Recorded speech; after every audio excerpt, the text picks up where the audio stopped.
На профилактика сме на един климатик General LCC, стар, но много добър климатик, доста е мръсен. Сега ще го почистим цялостно.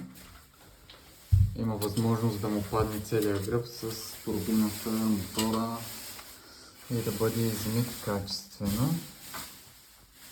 Ето виждате се, че и турбината е доста запрашена, както и самият топлообменник.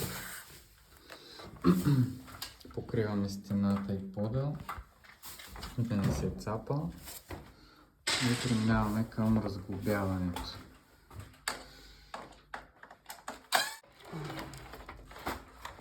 Снимаш ли?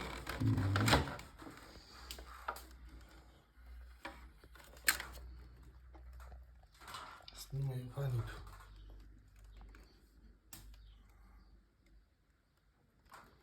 Примахваме по-грубия отпадък, преди да пристъпим към измиване на топлообменника.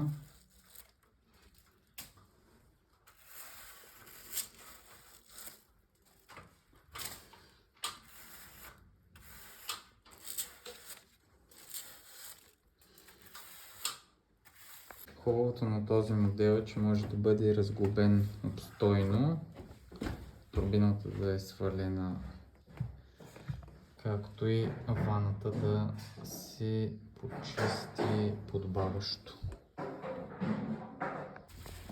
И тук с обезмъслител навсякъде сме сапонисали топлообменника. Изчакваме малко и започваме да мием.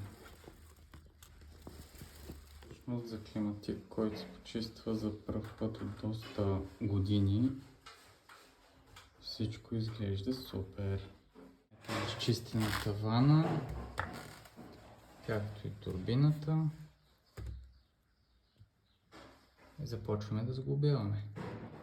Тук вътре изглежда суха, сега ще я почистим и гресираме отново, за да няма шумове. Втулката е смазана, турбината е качена, мотора е готов, вкачваме. Климатика е събран и включваме да работи.